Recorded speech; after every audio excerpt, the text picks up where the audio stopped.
Jean-Claude Van Damme, I mean, come on. He's no Jason Statham. Whoa. Oh, yeah. Are you kidding me? Yo, what? JCVD versus Jason Statham. First of all, Statham would kick his ass. my friend, okay, let me start by saying this. Go on. You're stupid. Okay. Secondly, Jean-Claude Van Damme, my friend, I grew up watching Jean-Claude Van Damme. you have the memory of a goldfish. No, I didn't. I can tell Mehdi you every Hasan. film now. Bloodsport. My friend. I can watch Bloodsport There again is every day. no world. Double Impact. Yeah. Twin Brothers in Hong Kong. There is no world where you can Let's make go. a statement as, will it be a close fight? Yes. Will it be a tough fight? Time Cop. My friend, Let's go. there is I no got you world. There's no scenario you watch more JCVD films than I have. I watch him now, the B shit that goes straight to streaming, where he's like an old assassin retired. I watch that shit too. I watch all of this What stuff. disability My man, do you in have? what You world? did- In what you world? did the hand. In what world are you gonna bring? What What did did was happen going to on him? with him there?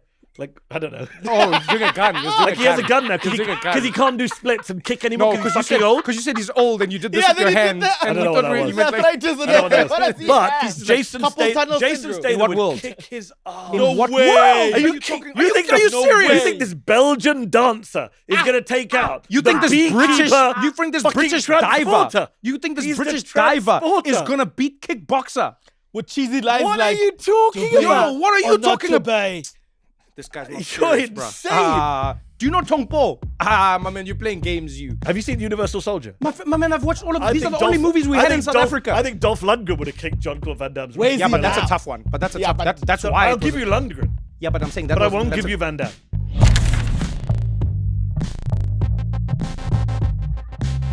This is What Now with Trevor Noah.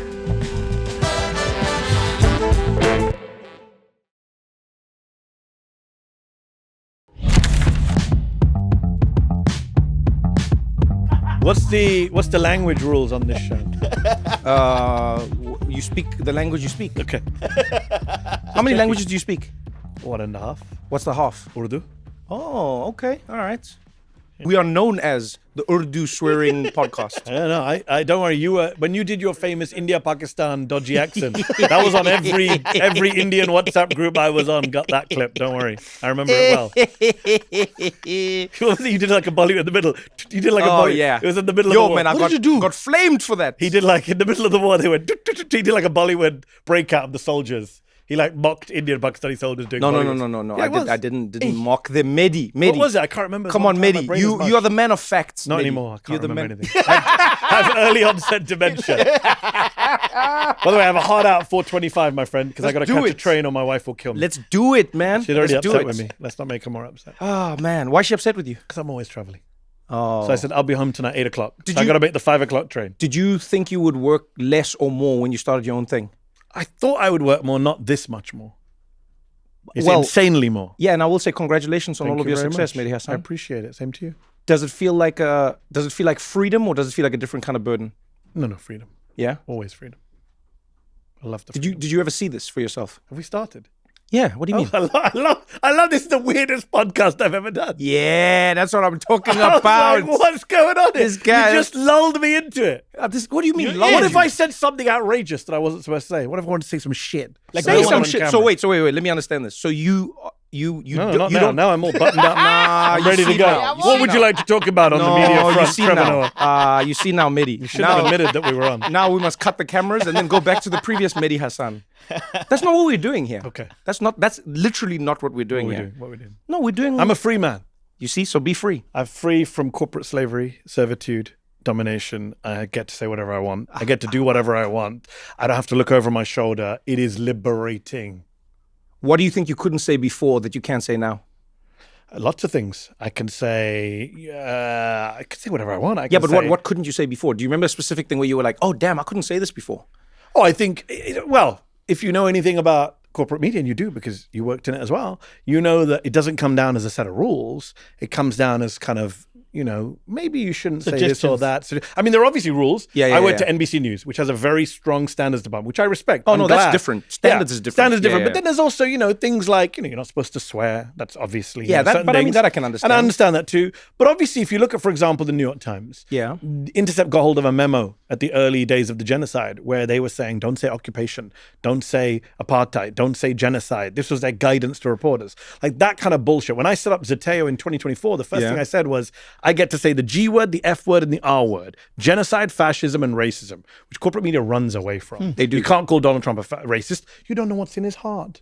You can't say it's a genocide. That's a little inflammatory. And even though every genocide scholar in the world pretty much now says it's a genocide, so this kind of crap, fascism. I was one of the first people on MSNBC to say the F word. August 2020, I was sitting in for Chris Hayes. It was the Portland protest, George Floyd protest, and I said we need to say fascism. And at the time, people were, oh, this is hyperbolic. What are you talking about? He's not Hitler. Now it's kind of his own team have pretty much said he's a fascist. Yeah, but so here's what I think it is. I understand it, even though I don't agree with it most of the time. I think what happens is people don't understand that it's something that shifts. It's not something that happens.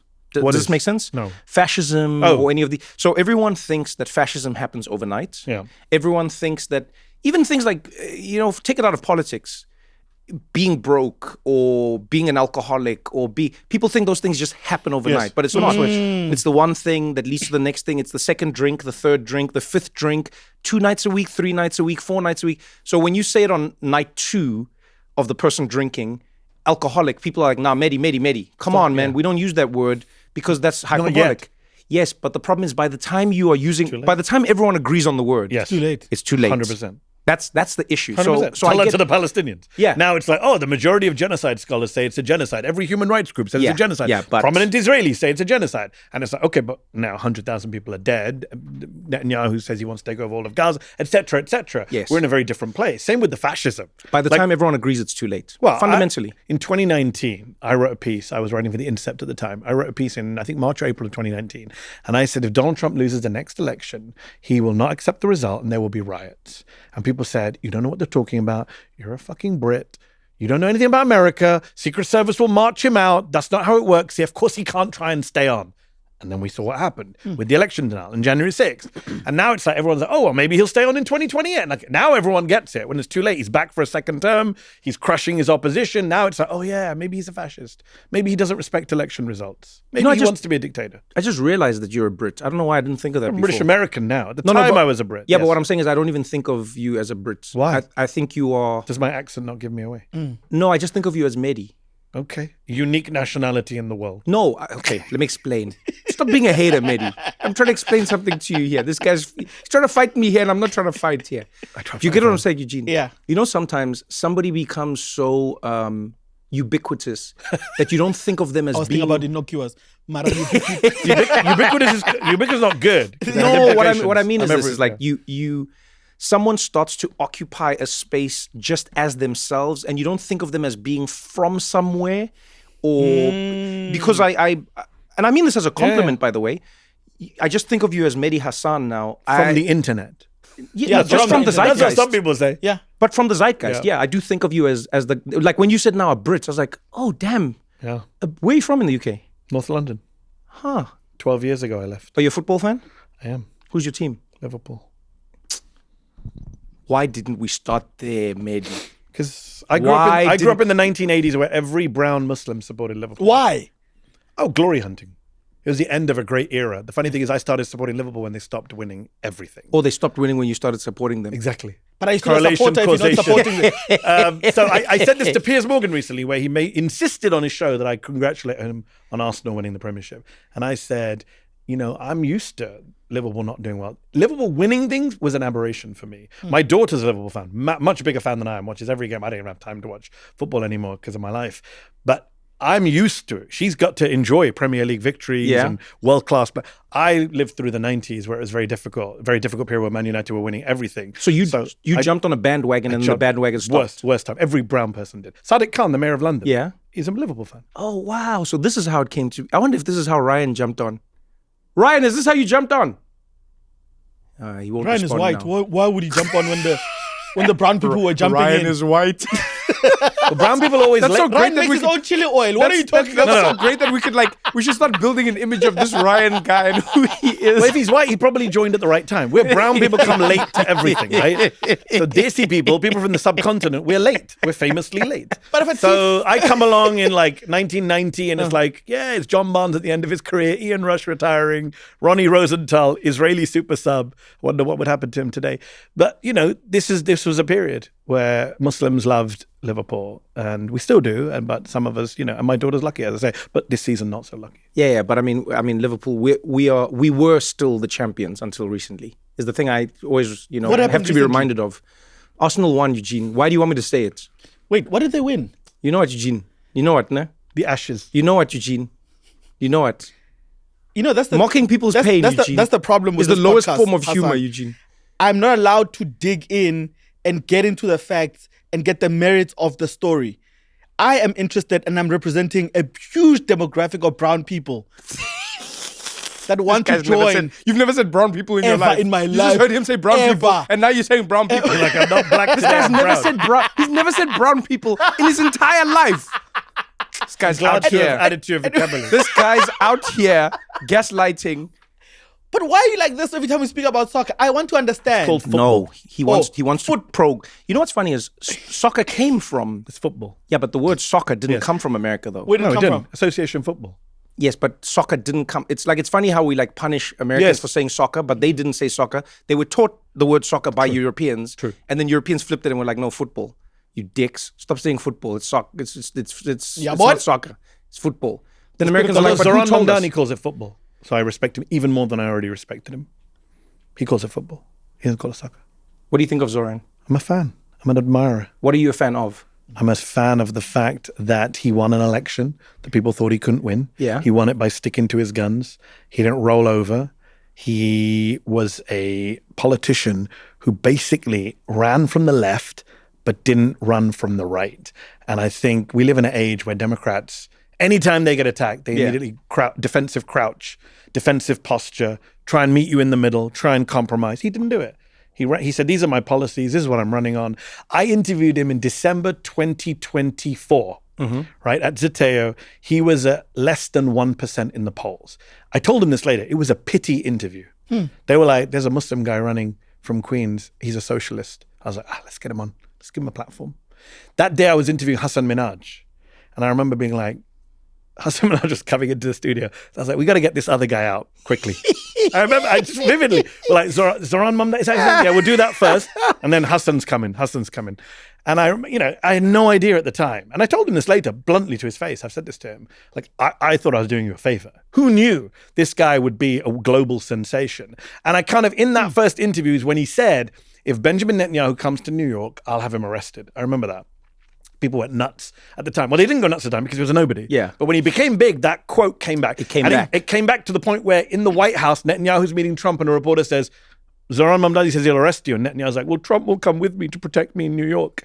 And I was like, wow. And he kept getting asked about it and he didn't back down from it. I mean, he pointed out that legally he can't do it. Yeah. But the aspiration, he never backed away from that. And it's not just Israel, multiple issues. You know, he ran on like free buses, childcare. He had a bunch of very clear policies. I've been waiting for a Democrat who can speak like a human, energize people, young people. It's not hard. I always make the example of Donald Trump versus Hillary Clinton. What was Donald Trump's flagship slogans in 2016? Build a wall. Yeah. What Deport else? all Muslims. Yeah, you remember, right? It was 11 years ago. Yeah. You remember it like it was yesterday. What was Hillary Clinton's top slogans? I'm going to break the glass ceiling. I mean, look, nobody remembers what, I mean, I'm sure she had an amazing 77-page childcare policy, but that's just how Democrats run with like, we'll give you lots of stats and lots of proposals and lots of technocratic wonky solutions. Yeah, but Obama was yes, we can. Yes, which was inspirational. Which was good. Yeah. And he ran as a populist. People forget he ran anti-war. Yeah. People forget he ran against the Iraq War and Hillary Clinton's record. I don't think you can be anti-war when you get in. I think there's something that happens to American presidents. Yeah. Like, I think you can be anti-war when you're coming in.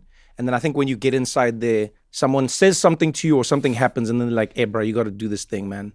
Donald Trump, the great. Yo, man, Donald Trump was fully anti-war. Well, he pretended to be, yes. I don't even know if he pretended. Yeah, 100% pretended. You think he pretended? 100% No, pretended. man, I think he wasn't. I think he was 100% anti-war. No. I think he was Based anti-war. on what?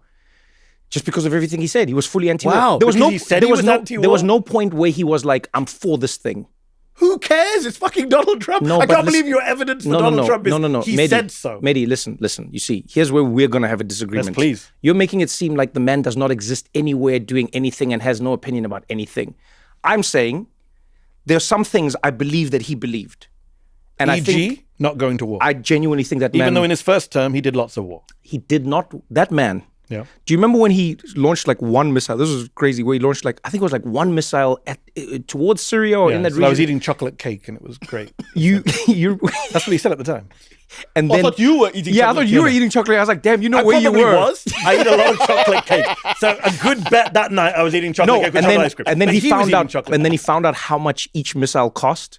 And then he was like, I'm not doing that again. All right. So Donald Trump in his first term expanded every war he inherited from Barack Obama. Yes, you're not listening to what I'm saying. I'm not saying that he did what he did. I'm saying I think there is something that happens to you when you get into the White House that eclipses your views on war, is what I'm saying. Because to your point, there which is would make sense is no American president Yes. who has come in and not done war, is what I'm saying. So I would give you that. But many of them have pre-20 come in and said, I'm not doing war. I know, but Donald Trump's different to any other president because he's done these 2 terms with a gap. Did you see you did his hands by... I do the hands. The Donald hands. Trump. As soon as you said it, the hands came God, in. I'm turning into Trump now. Pre-2016, you could have got away with Donald Trump, yeah, you know, he's outside or whatever. But we had first-term Trump. People just basically didn't want to pay attention. People kept saying, well, he never started a new war. But every war he inherited, he expanded in Syria, in Iraq, in Afghanistan. He dropped the Moab, the mother of all bombs, on Afghanistan. He did more drone strikes in his first 2 years than Obama did in 8 years. People don't know this. They say, Obama, the drone president. He killed Qasem Soleimani, the Iranian general, in his final year in office, which could have sparked World War III. So he did all this shit. He pardoned war criminals. And then he goes into opposition. He does his little retreat at Mar-a-Lago. He makes his comeback, beats Ron DeSantis. And he goes to Michigan. He goes to Dearborn. He tells all these Arab Americans, I'm going to be anti-war. Kamala's with Liz Cheney. She's going to send your people to die in the Middle East.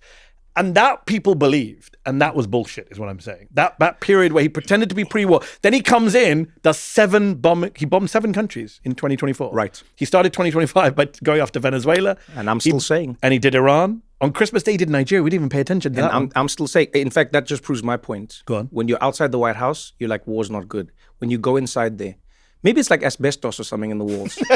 There could be something. I'm just saying, where else have you seen? the military-industrial complex, where else obviously. That's what I mean. That's Yes. what I mean. I think there is But something. do you think if AOC ran for president, won the presidency, do you think she'd be a warmonger too? I don't know, and I would love to see. Maybe love to see maybe too. she wouldn't be.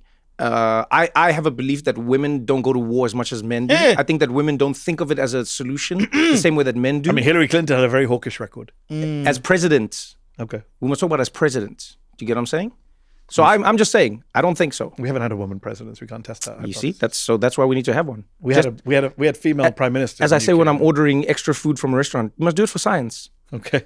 But to test it. you must see. How can you know things without testing them out? That's a good point. Do you know what I mean? How can you? Here do we it? are testing Donald Trump for another 4 fucking years. Do you feel like this has consumed your life as a person? Yes, I moved to the United States of America in March of 2015. He came down that golden escalator in May of 2015. So my entire period in this country has been dominated by this orange freak in my private life, my public life, my waking hours, my sleeping hours. I thought we'd got rid of him in 2021 and then he comes back again.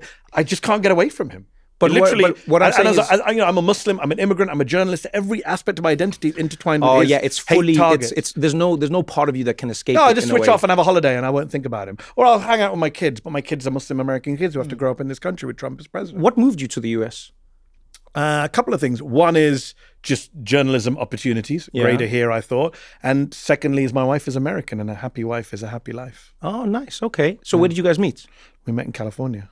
Nice. Yeah. Were you just here on a But vacation? Was it yeah, like I was on I did a lot of vacation. I have a lot of friends and family in America. She moved to the UK, right? So the first half of our marriage, she lived in the UK and she was like, when are we moving to the US? And I was like, what am I going to do in the US? I'm a brown left-wing Muslim. Who's going to hire me? Right. So when I ended up working at the HuffPost, which was owned by Arianna Huffington at the time, and AOL, it was like an American company. So I was like, all right, let's see if I can make a shift. So I ended up here in 2015 thinking, I'll be here for a couple of years. That was the agreement. I'll come here for a couple of years. That's what everyone says. And we'll cover the Hillary Clinton presidency. Best laid plans. Now, I am not a fan of blaming people for things that most would argue are out of their control. But just in the little time we've been speaking, I've noticed a pattern. Okay, I supported Liverpool. Hassan started supporting Liverpool. Because? Mehdi Hasan started supporting Liverpool, and then Liverpool went through its worst period ever. Yeah. Mehdi Hasan moved to America. Golden escalator happened. And the golden escalator happened, and now the rest is history. So What should I do next? I mean, you tell me. I'm going to buy a plane ticket to Tel Aviv. Can I ask you a question? I mean, I'm here just to answer your Do you questions, think... bro. No, you're not. You're here to have a conversation. Yeah, conversation. You're here to have a I've got conversation. a few for you then. We're unbuttoned. There's no ties here. There's no no corporate overlords. No, Mehdi we're can all do free. whatever. We could all start freestyle rapping right now. Can we? You know what we should do? I'm not very good at that. Let's talk about Liverpool. This guy. You see I you. thought it was all... This guy. There is one tenet of this organization. Please, Eugene. No, but like I mean, obviously that's a joke, you know. I think more about like your life and as a person. Like who was Mehdi before all of this? Like, how did you get into this world? First of all, you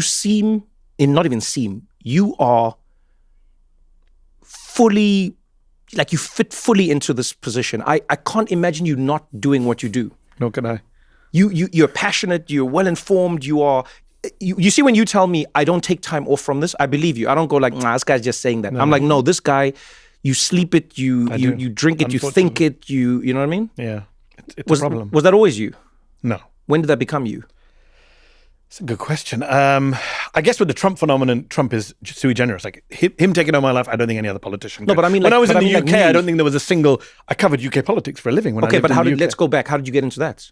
What were you doing before that? Why journalism? I've been a political journalist all my life. Yeah, but why? Where did it start? Like, as a little kid, were you on the playground like, oh, I'm going to cover the politics of the Labour Party and what's happening with the Tories? Not as a little kid, but maybe 15, 16. Yeah, I get very political at that age. What politicized you? What were you seeing? That's a good question. I mean, it wasn't a very interesting period. This is the mid-90s. Politics was very quiet in those days. Remember, it was Clinton, Blair, end of history, all of that bullshit. I don't know why I got so political. It was a very boring time. I don't know why I got into politics at the most boring time. My dad was very political. In what way? He loved politics. Old Indian men love politics in general. Right? They just want to talk about politics at any event, weddings, funerals. They want to talk about what's happening in India, Pakistan, DC, London. That's just a fact, right? Ask anyone. And often the conversation comes back to the role of the CIA, right? So that's how most... Sounds like your kind of guys, Eugene. You need to hang out with Indian men circa 50 to 75. But so my dad was very political all his life. He moved to the UK in 1966 and was obsessed with British politics. Yeah. He was obsessed with British prime ministers, the Labour Party. He's obviously obsessed with Indian politics. So I grew up around him, talking about politics, hearing about politics, watching the news. The news was on 24/7 in our house. Okay. So when I ended up being on the news as a host, like for my dad, it was like amazing. Most Indian parents were kind of disowning any child who became a journalist or a doctor. Lawyer, engineer. You can't be a journalist. Yeah. And my sister and I both end up as journalists. And Your my sister mother, as well? Yeah, my mother is not happy about this. My mother is a doctor. My father is an engineer, like a classic Indian couple.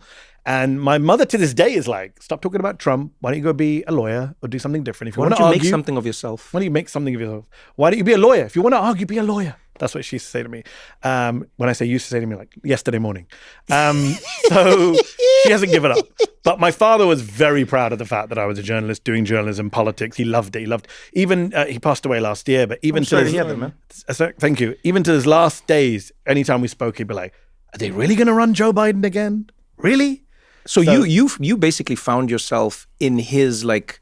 This was like his league, you know. It's like it's the Premier League or the NFL or the NBA of his. Yes. You found, yes. but it. Correct me if I'm wrong. It seems then that the two of you, it probably brings back good memories for you then. Yes. Because most people would have gone away from politics if it didn't bring back good memories. Does that make sense?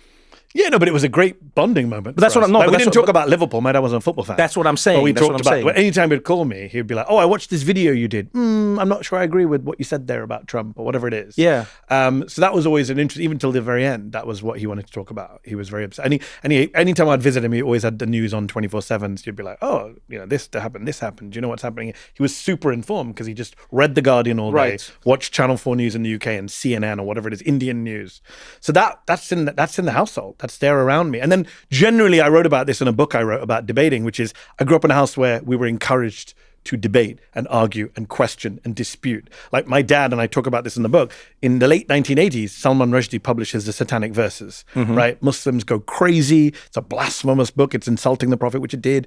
Ayatollah Khomeini. That was the one, that's where the Khomeini... The fatwa on that he should be executed for... And at the time, people in... Do you know the story, Eugene? Oh, yeah. Please tell the story, because a lot of people, I don't think, just know it. So Salman Rushdie, very famous Indian-British novelist, award-winning novelist, writes a novel which is kind of fictionalized version of some Islamic history as he understood it, in which the Prophet is portrayed in horrific ways as a baddie, and Muslims, being very sensitive, got very, very upset, to the point where, at the time, the Ayatollah in Iran, the supreme leader of Iran then, Ayatollah Khomeini, put out a very famous fatwa saying the punishment is death for this kind of writing. Rushdie had to go into hiding. He's still today, he got attacked a few years ago. Yeah, he got stabbed. Again. So it's never gone away, even after the death of Khomeini. And a lot of Muslims burned the book, even in UK town, not just in the Middle East. In protest. So it was a huge controversy. And Muslims then got attacked, of course, by Western politicians saying, you people are so backward and barbaric, and look at you don't believe in free speech. And my dad, in the midst of all this late 80s, I'm like 10 years old, my dad buys the Satanic Verses, reads it, and then puts it on the bookshelf right by the dining table. So every time we have people over, they're like, what is going on? They're furious. All my dad's friends are furious. Why have you got this book here? Why would you have it? And my dad would say, have you read it? And if you haven't read it, how can you be mad about it? And that mentality, which was very provocative in the Muslim community, is something that I remember vividly. This idea that you shouldn't just blindly follow the crowd. You shouldn't just take what's given to you from on high. You got to question everything, no matter how sacred. Did you read the Satanic Verses? No comment. I did. And? It's awful, but at least you read it. Like, I mean, I don't read it as a piece of literature. What do I know about literature? Salman Rushdie is an award-winning novelist. I'm not. That's not the point. The point was it historically accurate? Was it offensive? All of that stuff. But the point is, obviously, I don't support, killing people for their views, obviously. But I understood at the time, I understood why it had become such a wedge issue. You want to talk about culture wars today? I mean, that was a culture wars issue. That was viral before viral. Exactly. Yeah, pre-internet, pre-days. And, and then it obviously gets rolled into everything else that then happens in the subsequent decades in the relation between Islam and the West. I love that you were encouraged to argue and debate by your parents. I think... Yeah, because a lot of Indian parents are like, shut up. I mean, a lot of parents in general, chappal. Especially... You heard the phrase chappal? No, what is that? So in Indo-Pak culture, anyone watching who speaks Urdu means chappal means, I'm going to get my sandal. Chappal is a sandal. Oh, it's done. That's just like chappal. You're going to get... Actually, you've just taught me a new one now. Thank you so much. Yeah. What's yours? The chappal. Chappal. I'm in. And you remember... I've got it for you, Gene. Chappal. Every time you say something anti-Liverpool, chappal right now. I'm coming for you, bro. Double chappal. Could you debate at home? Wow, such a chappal. No, I don't think there was time for debating. Just you knew what you were told was what was going to happen anyway. I think But if you answered back, did you get slapped? No. I think if you grew up with a single mom, there's no one to defer to. Okay. So that's interesting. I think when there's a debate happens when there's someone to go, right, talk to your wife. Yeah, when there's an audience to debate for. But now if someone goes, at 6 o'clock we're doing this thing, and you're like, but at 6, and then they leave the room. It's the law. It's the law. It is what it is. It's just the law. Yes. It is what it... Because when we saw debating is when we went to white kids' houses. Yeah, that was... And we saw the back and forth. Come on, why do I need to do that? They're like, yo. The day Andrew, my friend, told his dad, he said, come to dinner. And then he was like, oh, Dad, we're still playing. And I remember my body getting tense. You can't say that. Yeah, because I was waiting for his dad. And Andrew, he fully turned back. So his dad came to the door, and then he was like, boys, time for dinner. And then he was like, oh, Dad, we're still playing. And he didn't swear or anything. He wasn't rude. But he just said a thing that I would have never thought of. He's like, Dad, we're still playing. Right? We're playing Command and Conquer, right? And he was like, Dad, we're still playing. And then his dad walked off. The whole period between us going to dinner and the dad coming, I sat there tense, waiting for the backlash. Yeah, no, but I was like, he turned his back fully. I was like, how is he so... He's like, oh, we're playing. And then he was back here. And then I was like this the whole time now. Yeah, on standby. Could you you can't... Head on a swivel. That to me was not a concept that ever existed. But I think probably in hindsight, it went too far with me. In the debating? Because now I'm crazy. Now my wife, my kids, my friends, my family, my colleagues have to put up with me being perpetually argumentative. Like, I can't help it. But you People enjoy have to it. remind me. But you enjoy it. Yeah, though. but they don't. So It doesn't matter whether I enjoy it. The people around me are like, shut the fuck up. So when you got older, your mom was like, "Yep, you can have him now." Yeah, 100%. 100%. Yeah. I'm sure my mother would say that to my wife. That's what someone said to me when I was in India on my first trip, actually, where we were at a restaurant in New Delhi, and it was like a crew of people that's friends of friends that assembled, older men, and one of the guys we got into a debate, and I was having so much fun. And then one of the other people he worked with didn't know that I was having a good time. And then he came and like stopped, and he's like, Trevor, he's like, I have to apologize to you. You have to know, in India, we debate for fun, Trevor. Please don't be I was like, yo, my friend, I've found my people. That's all I was like, I have found, this is the most fun I've ever had. Because we also argue for fun in that way. But I guess depending on which culture you go to. You just wanted to tell that story so you could do the accent again. No, my friend, I do accents for every culture. I know, but I love your Indian accent. Every single culture. And by the way, I don't do accents. I like his Indian accent. I do the people. This is a common misconception people have about me. So you imitate the person that you've met before? Because I'm terrible at accents. Are you? I'm terrible at, I promise you, I'm terrible at accents. But I can remember how people speak. Does that make sense? Yes, it does. So if you said to me, like, do an English accent, I'll be all over the place. Oh, what are you good for? I don't even know. So who's a famous English person you can... Well, I can do a certain person who's on television quite a lot. Piers and Morgan. that's like, no, you know who that is. Who? I think it was me, but it was really bad. No, it's not. It's not you. Who? Okay, I'll do it. I'll do Well, it Piers properly. Morgan. I'll do it properly. It's so bad that neither of us I'll do it can get properly. it. Hold on, let me get into it. Let's do it. I'll do it properly. Hold on, because I've got to think of him doing it properly. Hold on, give me a second. Who Give me a gets the first second. out, you and me? Give me a second. Hold on. Hold on. I British. haven't lived there for 10 years. I don't know which Yeah, but British TV. don't be biased. You're going to think of yourself. Okay. Clear your thoughts. Yeah. Breathe. Okay, chakra. Let yourself go. You got it. Go on. Okay, let me also channel him. Let me get him completely. Well, that's bullshit. Absolute bullshit. And now, time for our next story. Jeremy Clarkson? Yeah, it veered into Jeremy. Yeah. It wasn't supposed to. It wasn't supposed to, because the bottom part was more Jeremy than him. left and gamble. Yeah, it was. it went. And that's why the Bugatti Chiron. So who is it? That's you're right. I went into a bit of Jeremy. Gamble. Well, who did you begin It with? was supposed to be Oliver, John Oliver. Oh! Yeah. It's not a good John. No. Stick to the Indian way. It's because you're throwing me off right now. By the end of this, I'm going to do you. And then it's going to be over for you. If you do me like you did John Oliver, it'll be like any British person. Like 60 million Brits. Trevor can't do any of them. Clarkson, Oliver, Hasan. And your defense will be, well, I didn't know Mehdi was British. I thought he's just Mehdi from the internet. He is from just the Mehdi. internet. Your accent has probably changed a lot. It has. Yeah. Well, I'm a bit of a sponge. So I pick up stuff wherever I go. So people make my British friends when I go back make fun of me. But when I go back, I speak British. But when I'm with Americans, you code switch. I code switch a bit. And then British people who are in my presence will say, that's weird. You don't talk like that when you talk to us. Do they say you sound American? When my wife moved to the UK, she had known me for like how many years before we got married. When she moved to the UK and saw me in my habitat, natural habitat, David Attenborough, talking to Brits, she's like, who the hell are you? She said, you don't talk to me like that. I said, because you're Texan. So when I go to India, I become a bit more Indian. I speak a little bit with a touch. When I speak to elders in my community, I'm a bit spongy. No, but you can't not be. With my grandma, think about it, Eugene. You as Eugene, the way you people speak to attack me us for that. here. Yeah. No, this is what people don't understand. People like to think of it as switching. I think this is an academic use of an academic understanding. Oh, you're code switching. No. If you have ever lived in multilingual cultures, you have to learn how to speak different languages to different people, even in the same language. Yes. So if you think about it, the Zulu that you would speak with your friends is not the Zulu you would speak to your grandmother, even though it's still Zulu.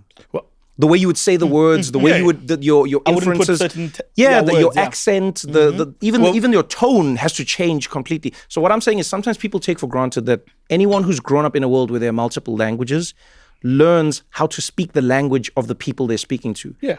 It's not just like being. That's why I say, like, when people say like, "Oh, you're code switching," it's like, yeah, on an academic level, I understand that, but it's not. I couldn't talk to my grandmother with this accent. My grandmother. But it's not conscious, right? That's the key point. I'm not doing it consciously. I don't know I'm doing it until people point it out to me. Yeah, no, you don't. And also, here's the other interesting thing. For me, it's a double whammy because not only is it, okay, I'm living in America and I have family who are British American, I have kids, one of whom, grew up in the UK, one mostly grew up in the US. So the accents are different? my older daughter still has her British accent? solid, not solid, I'd say 60% British, 55, 60. She kept on to it in the last 10 years, but my younger one came very young. So what I would say here is I'm also on TV. I also did 3 years of primetime American television. So I had to switch. So producers would say, if you use that phrase, no one knows what the hell you're saying. So I also had to therefore consciously switch times. I would want to use a British euphemism or phrase, and my team would look at me blankly and say, no one knows what that means. I'd be like, really? We've never heard of that phrase. Never heard of that phrase. Happens. I'd say, you've never heard of that phrase? And then I'd start doing things like I'd be on TV talking about, the war in Ukraine. I remember MSNBC, and I'd say, they fired missiles. And then people say, and then friends of mine would say, you say missiles now? You don't say missiles? And they'd be like, I don't know. I don't even know. In fact, telling you the story right now, I'm not sure. As I'm talking to you, I'm not sure which one's which. Which one's British, which one's American. Mine was controversy and controversy. Controversy. So it took me 4 years. MSNBC, 2.5 years. And last year I switched to controversy. Yeah. I said controversy. Yeah, controversy for years. And then I switched it to controversy. Yeah. So That's a classic. Yeah, it goes back and forth. It's just one of those things that happens. It's life. But I still say tomato. You can't change that one, though. Tomato is a weird one. Eugene says water, but I do even say in South I Africa. say water a little bit American. He says water even in South when Africa I'm not now. thirsty, I say it. Can you get some Want water? some water? Can I have some water? Can I get some No, water? can I have a water? That is exactly how you say it. That's a good You point. see, a water, A you're noun. getting nothing. Getting a noun. Eugene is slowly transforming into a white American woman. How long have you lived in the US? You have not 2 days. You have not. I came here on Wednesday, and I got a water on Thursday. Don't go anywhere, because we got more What Now after this. All right, Eugene, let's play a little game. Make something fun. 2 truths and a lie. Here we go. 1, I've had to tell a world leader that their fly was undone. 2, when getting dressed, I don't do sock, shoe, shoe. I do sock, shoe, sock, shoe. 3, I've been a Verizon customer for 11 years. What do you think? Very confused. First of all, why would a world leader own a fly?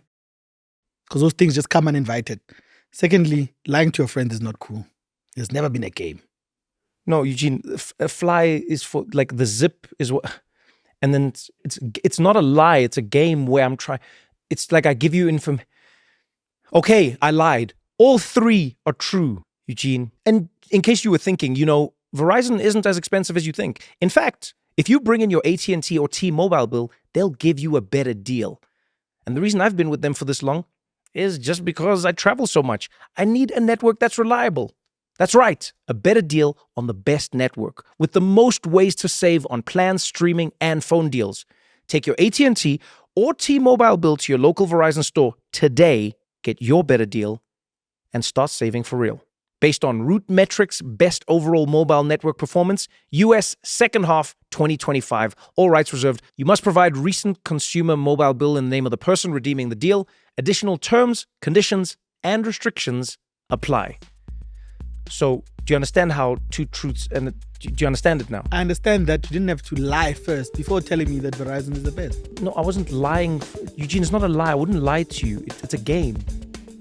Okay, I'm sorry. I lied. Ah.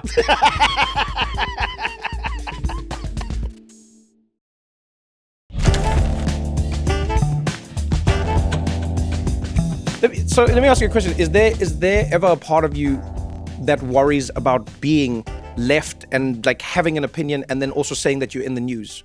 What do you mean? So for a long time, people said, if you're a journalist, you can't like have an outside. Just like the Supreme Court, you're supposed to be. Yeah. You're the Supreme Court was always bullshit. Now we know it's bullshit. I think the media doesn't exist like that anymore. Yeah. Look where we're sitting. We're just sitting in independent spaces. We're doing our thing. We're not bound by these old conventions. And the old conventions shouldn't even bind the people still in mainstream media, I would argue. It's killing our mainstream media right now because people are fed up with being patronized by people who pretend that they're neutral or impartial when we can clearly see they're not. I would rather have, there was a moment recently where Brendan Carr, who runs Donald Trump's FCC, he's like a censorship czar. Yeah. He was at a media conference, I think it was a semaphore conference in DC. Somebody started sending me clips saying, Brendan Carr is talking about you. I was like, you don't want to be talked about by Trump censorship. You don't want to be on that radar. Right. And I tune in and somebody sends me the clip and I watch it. And he's basically complaining that lots of mainstream journalists have left the media And then now they're all like anti-Trump. And he's like, see, we told you the media was biased against Trump. And then he goes, at least with Mehdi Hasan, he hates Trump, but I like him because I know where I stand with him. He's very open about his biases, and then you can just read or watch whatever he does. And I was like, A, that's a good point. B, I gotta take a shower now. C, I don't really want to be on Brendan Carr's radar because I'm very happy with my life here and I don't want to be deported. So there's that thing where there is this sense of now people in independent spaces, we're seeing their real colors, whatever it is. But my position has always been, I would rather people put their biases on the table and then just be fair, right? So when I do an interview, when I have a Trump person on, or I have a Israeli person, or I have someone who I disagree with from whatever government in the world, someone from the Saudis, someone, whatever it is, that everyone knows I'm critical of them. Right. But I still try and be fair. I don't try and edit them in a bad way. I make sure they get enough time to speak and answer. I don't try and lie about, in the question.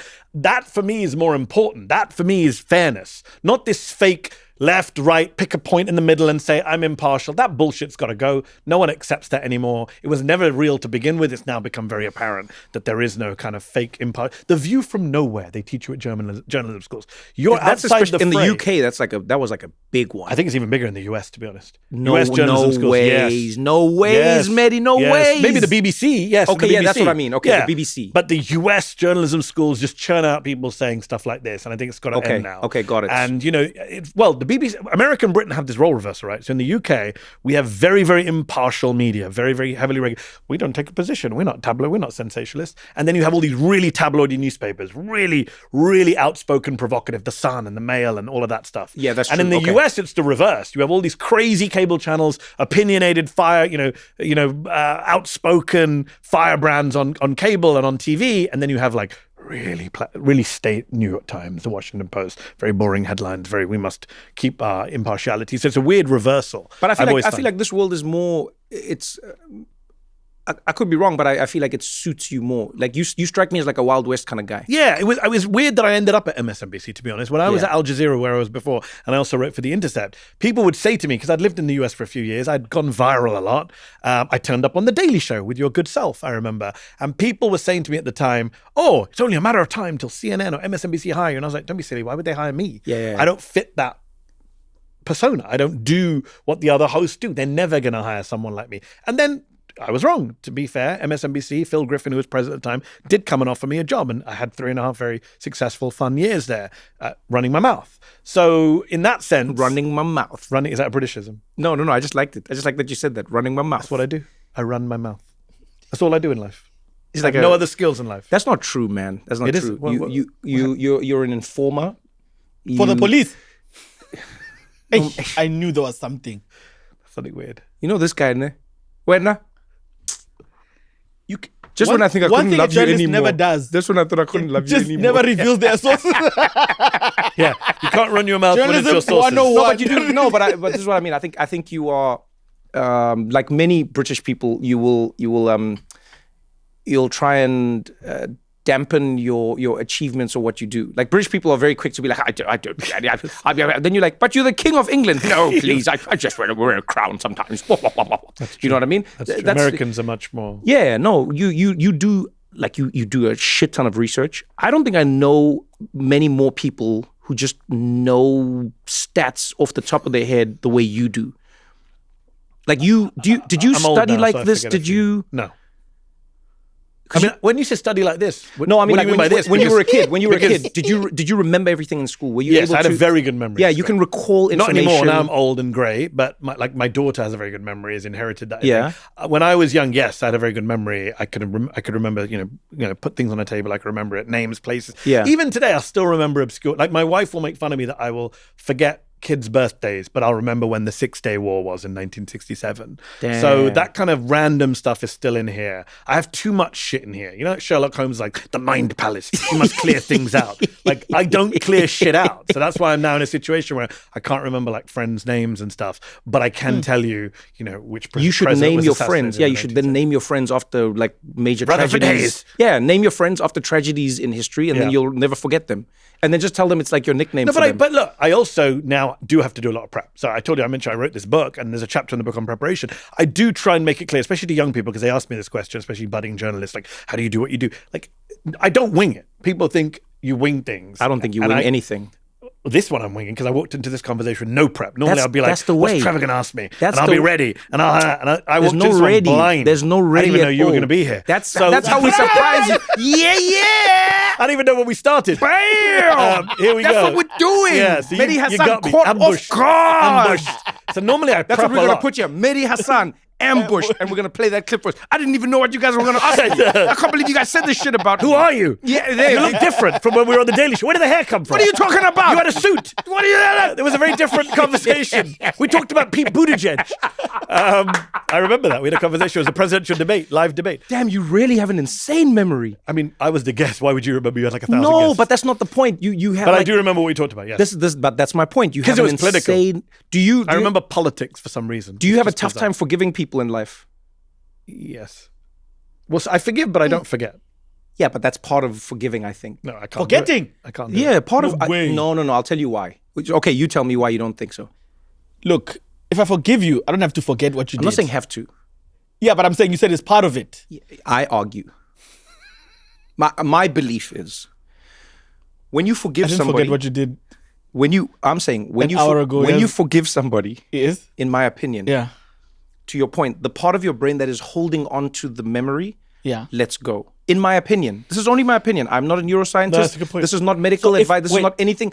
I'm winging this for the record. This is my opinion, 100%. I believe when you forgive, Mm-hmm. your brain or something happens in your mind, and you're more likely to forget. Is That's my a good opinion. point. I think that's a good point. And so But what I if find you can't? I find people who have amazing memories like this generally struggle to forgive. It is a problem that I do remember things that I should just let go. That Like? is a problem. Just everything, personal, professional, political. I mean, actually, it helps me in my journalism because the number one problem in this country is people have short memories. And that's why people in power get away with shit. Donald Trump. I gave you an example about the war thing. Oh, he's anti-war. Then I have to remind people, okay, remember what happened between 2017 and 2021? No, because we all forgot it. I spent all of 2024 listening to Americans tell me, you know what, if Donald Trump comes back, we survived him once, we can survive him again. No, we fucking didn't survive him. 500,000 people died from COVID. But you've forgotten that, right? Because Americans have the memories of goldfish. Like 8 seconds, 9 seconds, done. You know, And I think- goldfish actually have good memories. Do they? It's a myth? Is that an this urban this legend? is a myth. Should have fact We checked should that check before I now. put it in the book. But we should check it I now. put it in my books. It's We too should late. check it right now. It's in a I book believe 2 years old. I remember reading this, and maybe I read the wrong thing. My fact checker should have checked No. We should read it because we should check it up now. But I do believe that the goldfish thing is actually a myth. Where If do it you is a think it came myth, from? if it is a myth, then we should replace goldfish and we just Americans should play the role of goldfish. That's not fair to You have the Americans. memory of I an don't American. agree. I That should don't be the agree. phrase. No, seriously. Americans have no memory. No, that's I'm not taking true. my American hat off. No, that's not and wearing true. my immigrant That's British not- hat that's as an not true. outsider. 100% That's not true. true. 100% true. I don't think People do not remember I don't what think- happened no, last week. no, And that's why everyone gets to reinvent themselves, rehabilitate themselves. So the fact is, myths. Goldfish actually have memories that span months, not seconds. Studies have shown that they can be trained to respond to signals for food, Months. remember feeding times, and navigate mazes, retaining that knowledge for at least several months. Trevor, I wish Americans had the memory of months because we don't. Let me tell you something, Mehdi. Let me tell you something. Here's where I'll disagree with you. Please. I think it is unfair to say Americans do not have bad memory anything. I think any person who exists in an environment where they're constantly waterboarded with a media that is distracted, they are the people. So I'll give you an example. In South Africa, You're saying they're being overloaded. in South Africa, we had a commission, right? That is it still ongoing? Yeah. Right. Just There, on break, there the you 1st go. of June. Right. So we have a commission that's on corruption. If you talk to the average South African, they are fully focused on this commission. Yeah. How many months has it been going for? Sure, it's been long now. It's been almost a year now. Almost a year.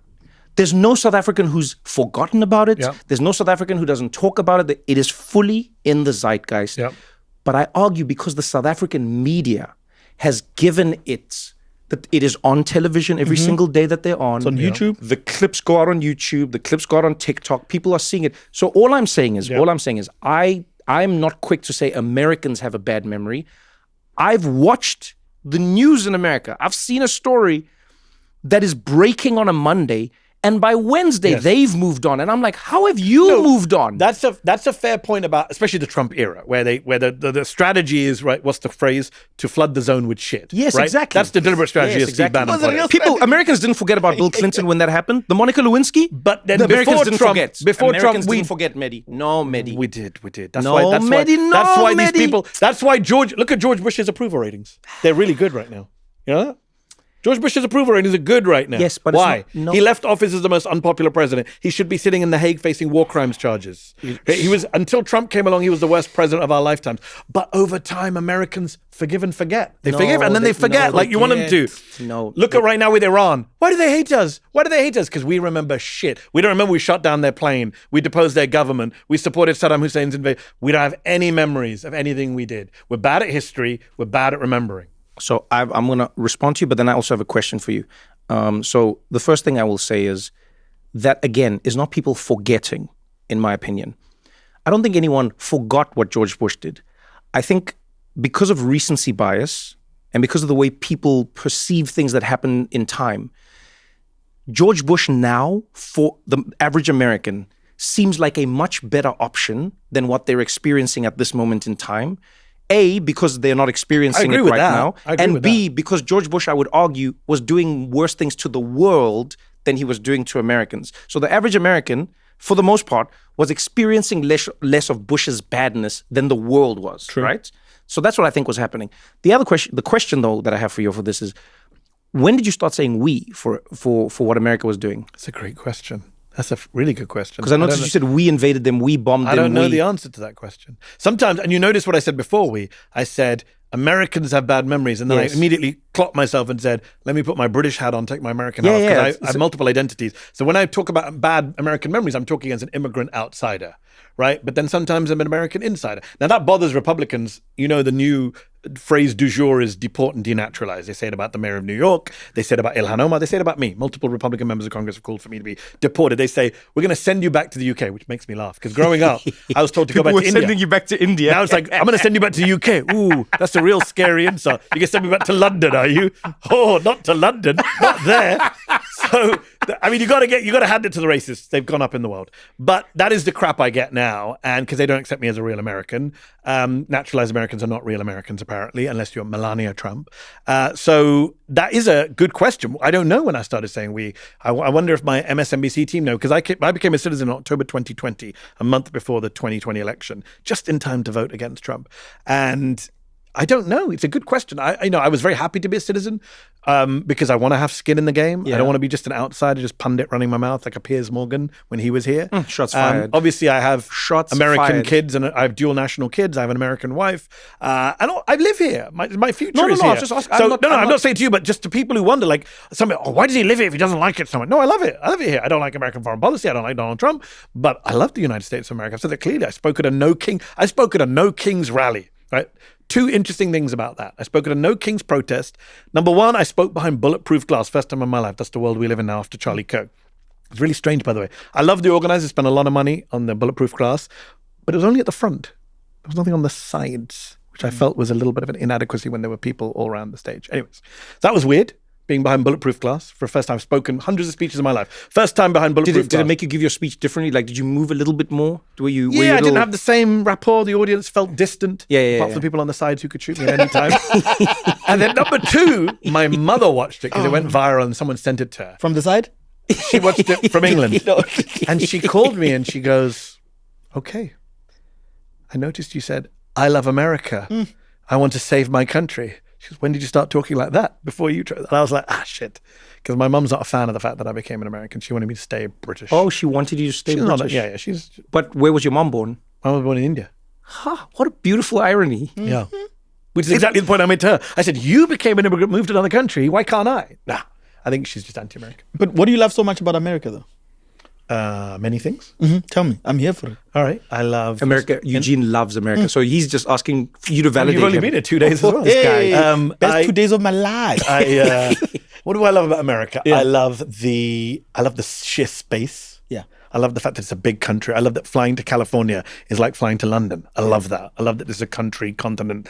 I love the fact that you go to different states. I travel a lot for work, and every state you go to is like a little mini country with its own kind of people, problems, issues. I love that. I'm all about diversity. Sorry, right-wingers. I love my diversity, my DEI. So I love the fact that people are different wherever you go in this country. That's a good thing, not a bad thing. I love the food.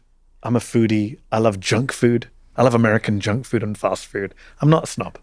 I love the shit stuff. Like I was at a movie cinema last night, and I ordered a milkshake. What did you watch? I watched Mandalorian and Grogu.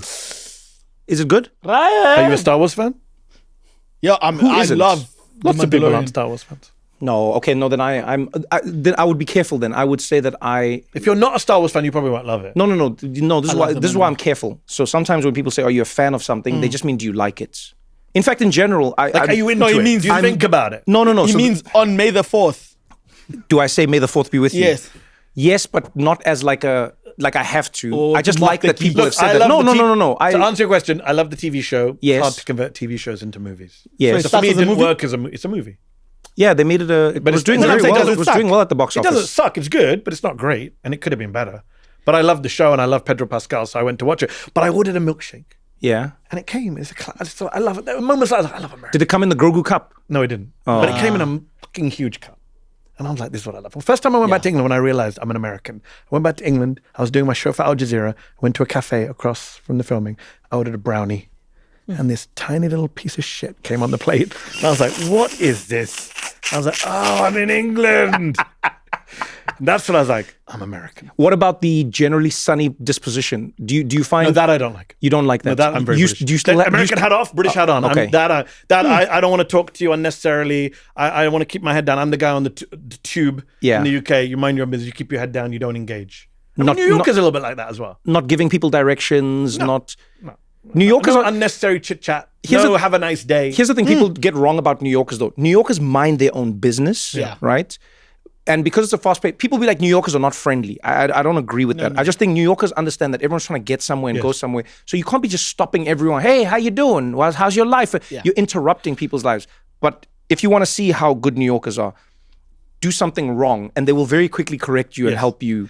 No, so Say out loud, I'm going, to Queens, and I'm gonna take the the F train. Someone be like, no, hey, wrong train. Like, they'll be like, no, don't. to go back to your point about sunny disposition, if you mean like kind of department store, have a nice day, that annoys me. I love that. But if you love it, okay, I'm not a fan. But if you mean kind of sunny disposition, as in what's my world? My world is politics. If you mean kind of Barack Obama, Zoran Mamdani, inspiring speech, tear jerking, I love that. Okay, so you like that part? Yeah, like I'm the guy who watched West Wing and corny West Wing. Like people make fun of people like me. I love the West Wing. I'm that guy. I apologize. I know people hate the West No, Wing. what do you mean? You don't have to Some people hate the apologize. West Wing now. Yeah, but I mean, we don't. But why, I why love do we have that. to? Why do we have to apologize for that? That British political cynicism? No, I'm not a fan of. I prefer the American. Okay, so you've taken on the general optimism. Yes. That's the thing you love about America. And a democratic optimism. I'm with you. But then when it comes to like the niceties, Yeah, in the then day, I'm you just a don't Brit. care for that I'm at still a all. Brit. I'm still a Brit there. It's like I can't be fake. Do you have the fake apologetic thing that British people have? I'm not sure. That's a good question. Do you have to ask someone else? Do I? I don't. not Yes, I do. I British. apologize all the time. No, I'm asking. I'm asking if he has it still. That's all. I'm not sure. I don't know the answer to that question. You'd have to ask people around me. So you fully in then? This is like I'm fully in till I get deported. I'm fully in. Are you worried about being deported? Yes. Genuinely. Are you not? No. Then you're stupid. Well, we're gonna clip that. We're gonna clip that for sure. I don't know what to say Yo, to a fellow non-white immigrant. if we don't clip this thing and put in like just the back and forths here with No back and Jess, forth. Out of make sure we're context. clipping Just all of you're these stupid. moments, Jess. You're please. stupid.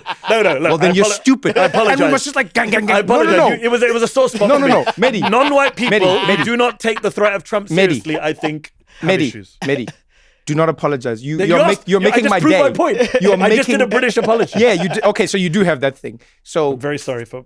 do not apologize. You made my day. Because what I love is, I love the idea of us creating like a fake trailer for this interview. Just hostile. And it's just going to be hostilities back and forth. Well, you're stupid. What are you talking about? What do you know about? You're wrong about. You're and it's wrong. just Mehdi Hasan. And we're just going to put the craziest title on the thumbnail. And I want to see how many people are going to click on it. And then just go from there. And then 5 be like, minutes into the video, and then I ordered a giant milkshake.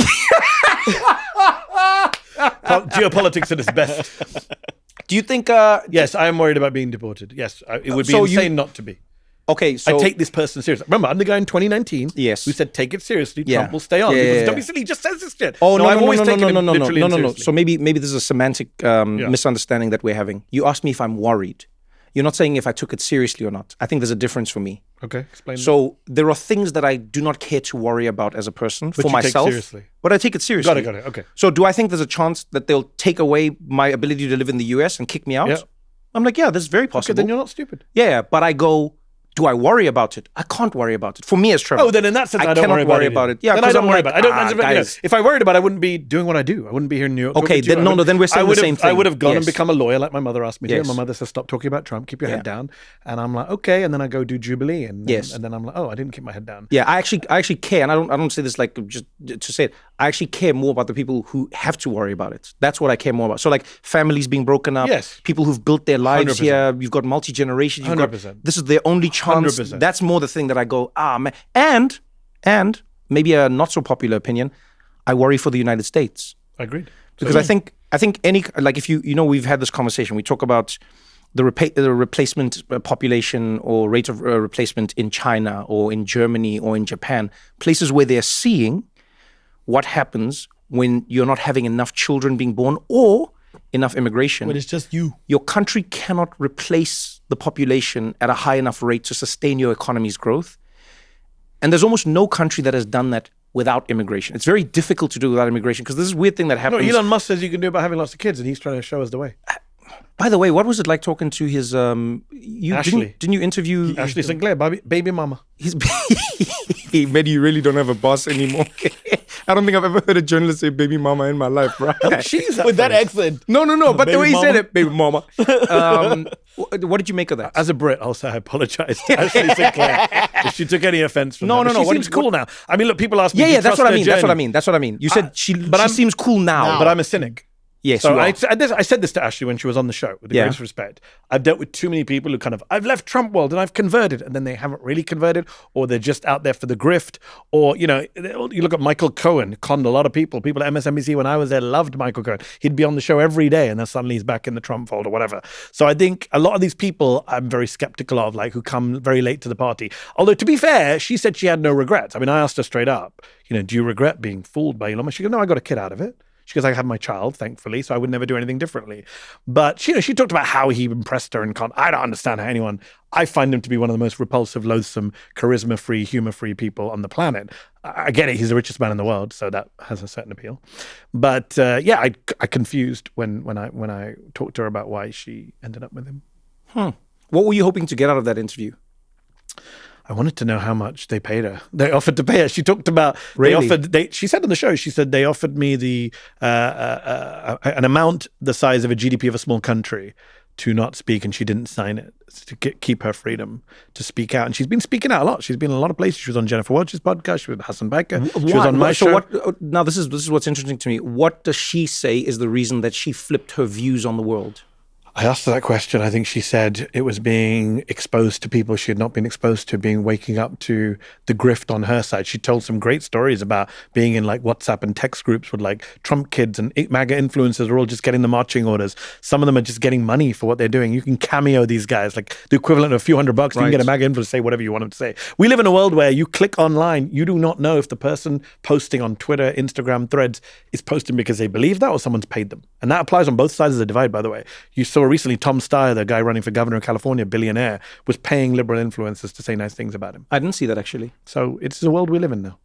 It's just me and you, Trevor, who are actually speaking from the heart. Everyone else. Me, my man. I get paid to hang out with this guy called Eugene. South Africa pays me. It's this weird deal that I have. They're like, you have to roll with one. You have to roll. And I'm like, okay, Eugene, let's roll. To keep the side up. Let's roll, my friend. The payout is a GDP of a small apartment block. We're going to continue this conversation right after this short break. This message is a paid partnership with Apple Card.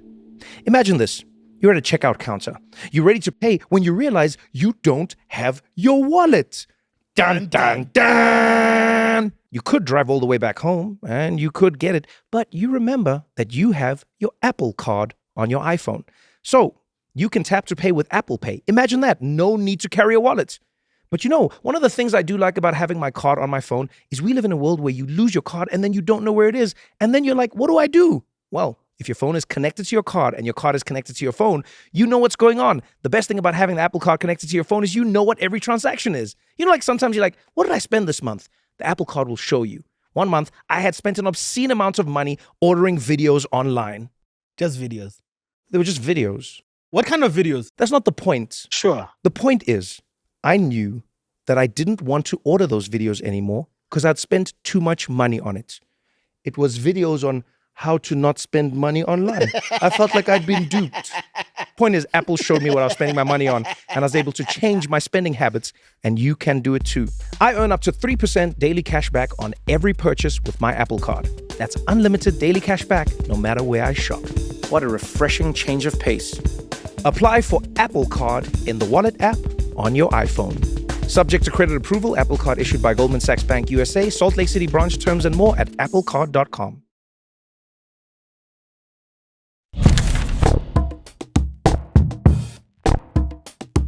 I worry because there's a gift and curse when it comes to everything, right? I say that all the time, but I do believe it. One of the curses of having a media that is controlled by a few people is that it is controlled by a few people, and we don't realize that our news is being filtered through the lens of a few. Yeah. One of the gifts is that there's accountability because you know where to find these people. So even Fox News could be sued by Dominion voting systems, and they could lose and they could pay the money. Even Fox News in that way.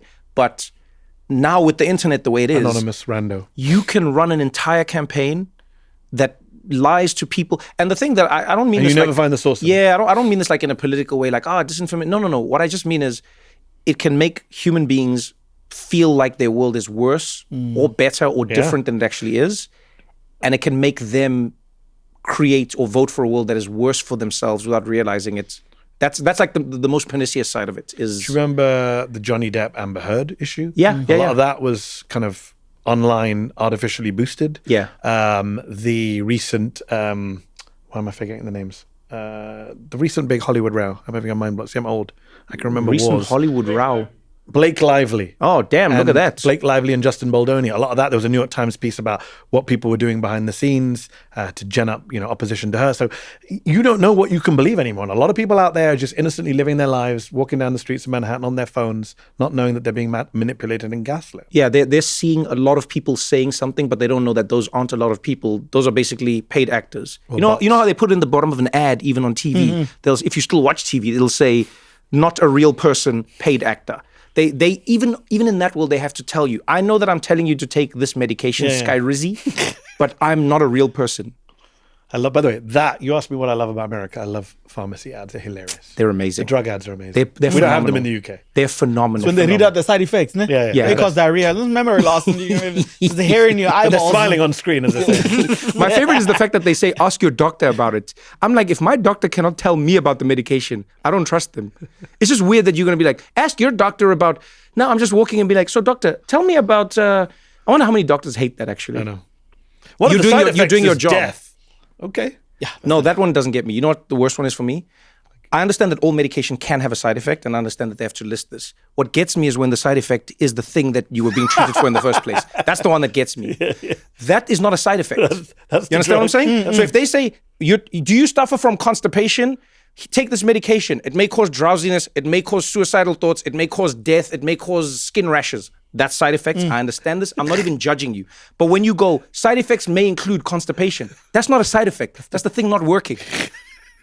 You must say sometimes it doesn't work. You can't say the side effect of the thing is the thing that I already have. That's not how it works, bro. That's when I have an issue with those ads. Otherwise, I think it's great. I think it's a fun time. I sit there and I enjoy it. What do you watch when you're watching stuff, by the way? I've said this before because I don't really watch much other than action films. Well, yeah. What's your go-to? Jason Statham. Ah, I like that. I Because he's worship Jason. English? No, I knew you were going to say that. No. No, I don't know. I'm wondering. I mean, I do what love is it about that. him? I do love that he has the kind of. They have to always give him some random English backstory because he can't do an American accent very well. So in the majority of Like movies, me, I guess. In the majority of movies, you can't do an English accent so far. We've seen poor John Oliver. Because he can't do a very good American accent. To that. I take offense. I'll get it. not- If he comes back, I'll get it. If he comes back. But it's because we watched Jeremy Clarkson yesterday. Yeah. This is what that grand tour. But that doesn't stuck in sound my like head. Clarkson either. But because he can't do an American accent, in most of the movies they give him some random backstory. Like he left the Royal Marines and then moved to become a bounty they always hunter. do. They always slide it they're in. like, this guy was something there. He left the special boat service and moved to this island. And now he has a normal job. And now he has a normal job. Now he's just a fucking, even the one the other day, what was one I watched the other day? I can't remember the name. The Beekeeper. The Beekeeper's a great film. Yeah, The Beekeeper I love was The a good Beekeeper. one. But there was a really bad one recently where he was on an island. I didn't rate that one. He was still a worker though. He's if I always a remember worker. correctly. He's always like a foreman, a driver, My favorite one, of course, Transporter movies. I mean, but that's one of the greatest movies of all time. Transporter 1, 2, 3, they get better. That made me One of want to few buy the sequel car. franchises. Oh, the Audi. That's when you know a movie's dope. Audi. It started with the BMW, then they switched to Audi. They switched to the Audi. The Audi was like, oof. You're like, I want Audi. You got to buy this Audi. You know when they can make like a family saloon look like, no, this is the car you need to be driving. Quite a family, so it was like an A8, but okay. Yeah, but I mean, it's like a big Goomba car. I had an Audi for a while after that, not an A8. It was a So they SUV. got you. And I remember when I moved to the DC, I had one. And it's a real American experience. I was sitting in a parking lot at like a Walmart or somewhere, and my wife or kids or whatever was inside. This guy just walks up to me, big white guy walks up to the screen, looks and he goes, Audi. I said, yes. He goes, Hitler used that car with slave labor. Damn, bro. And I was like, I was this close to saying, and the White House was built with slave labor down the street. But I just moved. It was like a month in. So I was like, let's let it go. Let it go. Do you think beef just finds you? It does. It does. No, and I say this, I genuinely say, so I like my I was on the train today coming up. Yeah, and? He might watch this. Sweet kid was next to me on the train. Turned out to be a fan. But he said to me, and if you're watching, no, respect. I'm saying this very respectfully, but beef, we're in the middle of a train journey and he turned to me and he was like, oh, yeah, I'm a big fan. I've seen your videos. And then he goes, but I don't agree with you on genocide. Tell me why you think it's not a genocide. I said, I can't do this here. We're on an Amtrak train. I'm going to do Trevor Noah. I got to read my emails. I said, I've done many videos. You can watch them. But it's hilarious to me that even the person who wrecked on the train wants to have a debate about the Middle East right then and there. I guess, you've got, maybe you have like debatable vibes. Maybe you give it to be fair, I then go and look for debates too, which is what friends and family tell me it's my fault. Like I went and did Jubilee, which was probably a dumb thing to do if you don't want to have a debate vibe. Because now you must have been in heaven though. People under the age of 25, they don't know my name. They've never seen Zeteo. They've never seen Al Jazeera. They're like, you're that dude from the Circle debate. But you're that dude from Jubilee. Mehdi, let's be honest. You were in heaven. I was not in heaven. You were in heaven. heaven. 2.5 hours of my life I will never get back. Mehdi Hasan, you were. Let me tell you something. Have you seen it? I was not. So you know that series on YouTube where they'll put one person against a group of people in a circle, and then they have to run to the middle and argue with you about something. Yes. And I it'll be thought like, it would be heaven. It was not. It was hell. Really? I went thinking this is going to be fun. Okay. Right? Trump, 20-1. I like those odds. Right? Let's do it. For someone like me, I'm like, yeah, let's do it. I go there, and you asked earlier about memory and dates, right? Yeah. I fucking prepared for this. I spent days preparing. You have 4 claims. You have to make 4. Yes. I was like, I had my notes. I had memorized constitutional amendment. My first argument was Trump is anti the Constitution. Trump is pro-crime. Trump, I can't remember my claims. Trump is whatever it was, immigration. Immigration's good for America. I had all these provocative claims for this MAGA. And I had data, statistics, official reports, quotes, all up here. I was ready. This is me. I went in. First guy sits down. I'm like, oh yeah, the Constitution. He's like, I don't care about the Constitution. Yeah. I was like, oh, what do I do now? It's like none of my facts or figures are relevant here because I'm surrounded by a bunch of white supremacists, fascists, and crazies. And that was a very strange experience for me because I went in thinking stupidly, not good faith debate, but some kind of debate. And what's interesting is, to be fair to Jubilee, and I've criticized Jubilee since doing it, to be fair to them, in other shows, Glenn Greenwald just did one recently with 20 MAGA people. I've watched other shows. Yeah. And I watched them and I go, how come I didn't get those 20? Like every other show has some semi-normal people. For some reason, what do you say? Beef finds me. Beef finds I get the 20 craziest people in the history of Jubilee. Like, I thought there'd be like 2 or 3 crazies and like 16, 17 normal. But the whole squad it was like 19 crazy and there was like 1 normal guy. I genuinely thought you were loving it. No. Just because of like how you roll in the debate. So basically, No. You run in. You would love it actually. You would. No, we're gonna. You would love to be one of the 20. No, I think Eugene would just love watching it.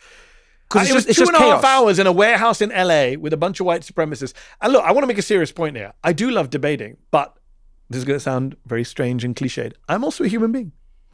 And you sit there for 2.5 hours with person after person telling you, you're not a real American, you're not a white person, get out of my country. I didn't see that coming, I'll be honest. Maybe I was naive.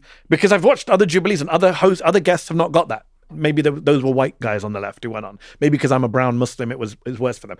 But it was a very strange experience to be told by one person after another, you're not a real American, you don't belong here, get out, you're going to be the first to go.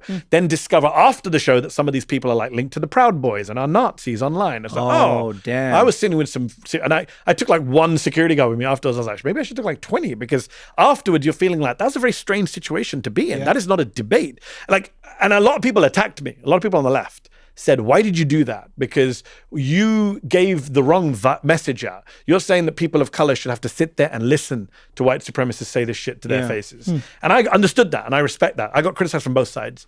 And to this day, people say, well, would you do it again? Do you regret doing it? I don't know. I'm torn. That's why when you said I enjoyed it, like I thought I would enjoy it, but I didn't. That makes a lot of sense. Do you think it changed how seriously you took the situation in the country? No, I already took it situation. No, but I'm saying, do you think it changed that? No, but I hope others took it seriously. Yeah. That's the only redeeming feature. I hope the stupid people that we talked about earlier, who think this is all just a bunch of old white men in Mississippi who are going to die out, or the Republican Party, they saw 20 young people in LA saying crazy anti-Semitic, Islamophobic, We're coming anti-black, for you first. Great replacement shit. And I think people don't realize this is not just some generational thing. Oh, the racists are just going to die out and then we're going to have a liberal, multiracial America. Yeah. No. This is a serious problem. There's a huge movement on the right that is young and vicious. The Nick Fuentes, the Groypers. Some of these guys were linked to Nick Fuentes, I discovered later. And I think that is what was scary. And I think that was one of the redeeming features. When I look back and say, would I do it again? Do I regret doing it? I certainly don't regret exposing. I hope I exposed it to whatever the 15 million people, whatever it is, who watched on YouTube to say, these people live amongst us. They are your neighbors. One of the guys, Connor, claims to have been fired after the show from his employer. And I remember being on there thinking, as he said to me, I'm a fascist, as he played down the Holocaust. I'm like, you're saying this? I'm not naive enough to think that these views don't exist in American society. But the fact that you now live in a country where you think you can go on YouTube proudly and say it to cameras are filming you, your colleagues, your co-workers are going to see this and it doesn't bother you, that for me was very stark. And actually, for the vast majority of them, there was no consequences for airing those views on YouTube to millions. That should tell us something about where we are as a country and what's acceptable now in discourse. How afraid are you on a day-to-day basis? Like just when you're like rolling in the streets, living your life? I'm okay. Yeah. I get a lot of love. Okay, The haters stay away. The haters stay away. Or they're digital. Or they're digital or they watch from afar. I got one guy recently shout at me in airport, say, you should be deported, get out of my country. Like scream at you or just say no, it like... he said it under his breath. And I said... That's even scarier in a weird way. Well, he said it. He was like a middle-aged, middle-class guy. Didn't look like a, normal guy. Yeah. So what passed me under his breath, saying, get out of the way. Come on, what he said. Get something about getting out of the country. Yeah. And I said, what did you say? Say it to my face. Maybe he worked for the airport and he thought you were at the gates. Well, maybe. Maybe he was just telling you. I did. No, because sometimes in life, they say like your perspective can shape how you see an experience. So you don't know. Maybe this person is like a greeter or somebody who works at an airport. And then maybe they were saying it in a good way. They were like, oh my God, there's Mehdi Hasan, I love him. And they were worried for you and they walked past and they're like, you should get out of the country, man. You don't know. Unfortunately, I do know, because when I said, say it to my face, he said, you hate this country, you're a threat to our country, you should get the fuck out. Fuck you. I like that you verified it. I verified. Okay, this is good. I fact-checked. No, because people don't do this sometimes in life. You have a negative experience. I was surprised because I get a lot of hate online and in the mail, but not to my face. Actually, touch wood, I've probably jinxed it now. But, obviously now at events, especially post Charlie Kirk, I have to have a lot of security. It looks really bad. I don't like feeling like a diva, but you do, unfortunately, given the level of hate and the number of guns in this country. But no, on a day-to-day basis, I live my life. I watch my Jason Statham movies. I drink my milkshakes. I don't worry about freaks. Here's something I've always wondered. Because we live in a society where people are constantly being fed one idea of other people, politics, et cetera, I often wonder if there's something you would say to people who have a singular idea of you that might surprise them. What would you say to people? Because I don't think there's any world where it's just a plurality, right? Yeah. There's no world where it's just like them and us. Everyone has a shade of something. Agreed. It's this gradient that goes from one color to another, et cetera, et cetera. There's somebody out there who is only being fed clips of yours that pissed them off. Yes, they know nothing about you as a human being. Like bullshit, lies. Yeah, but I'm saying there might even be stuff that you've said that people have clipped. Yes. In a way, you know when I experienced this for the first time, like in the starkest manner, was when I did the White House Correspondents' Dinner. I did the White House Correspondents' Dinner. Is Joe Biden at like any White House Correspondents' Dinner? I roasted Joe Biden. I roasted Democrats. I roasted liberal media. I was there in the crowd. I roasted conservative media. I was like, this is what the event is about, right? What shocked me was the next day, the clips where I spoke about anyone on the right went to the left, and the clips where I spoke about anyone on the left went to the right. Yeah. And I was shocked to see how, even when we try and create a reality that is gray, the algorithm splits the black and white and goes, we'll echo send this to chamber you, is we'll too send that to powerful. you. But I'm saying, what would you, it's like if you met somebody who, let's say somebody walked up to you and they didn't say, get out of my country. Yeah. They said, Mehdi Hasan, I've seen some of the things you say about this country, and I just want you to know that I think you're really divisive, and you're not, you're not part of making this country a better place. I think you hate America. What would you say to them? And if you saw they were trying to be sincere? Yeah, I would say there's many things I would say to them. Aside from saying, well, I love the country too. Look, I would say, and I say this because this is my politics, is that I'm the last person to be divisive. I think AOC has a very good line, which I will steal from her, which is, I want everyone to have healthcare. I want MAGA to have healthcare. I don't want to deprive my political opponents of everything. I'm a universalist, right? So I'm the last person you could actually call divisive, because I want what I have for everyone else. I've been very blessed. I've been very privileged. I'm part of the 1%, or whatever you want to call it. I want everyone to have access to healthcare. I want everyone to have a roof over their heads. I want everyone to have a job that pays well. I started a business. I'm as American, American dream. Immigrant came out. I'm a fucking socialist running a business, right? I'm an entrepreneur now. I do stuff like, make sure you subscribe to Zeteo. I feel dirty after, but you got to do it. Small businessman. So like, I'm a proud American, right? I'm a proud American dreamer. And my position, my politics, in fact, the opposite of divisive. They are universalist. I want a higher minimum wage for everyone. I want healthcare for everyone. I want college to be accessible to everyone. I know it sounds cliched, but that's literally what, it's always makes me fun when we go like, the far left and the far right are the two divisive forces. The far right are Nazis who want to get rid of black people from America. The far left want universal healthcare. That is not the same thing. Right? Bernie Sanders is not the same thing as Nick Fuentes. And if you think that, your brain is broken by the algorithm. I like that. I would also say I enjoy a good Jason Statham movie, and I hope the MAGA voter does too. I feel like MAGA likes Jason That Statham. actually is where you... I'd say let's go watch Beekeeper 2 together. To be or not to be. Is that what he says? Yes, he says it in the first movie. That's no amazing. Of course he That's says amazing. it. You think he went through everything? That is to amazing. Be or not to be. That is amazing. To be. And then he kills the guy. Eugene, how are you going to act like you don't love... Have you not watched Beekeeper? Fire, my man. I never watched anything by Jason Statham. What? Why? Marathon, my brother. Me and you. Why? I was gonna get into it, and then one day I saw. Don't watch Expendables 2. No, I saw a video of him that he was almost an Olympic diver. Yes. Then I was That's like, so random. You've never watched Jason, but you know that bit of trivia that only hardcore fans know. He was almost a British Olympic diver, yeah. Yeah, for me, people who pivot too much. What? People who over pivot. If he became a swimming instructor.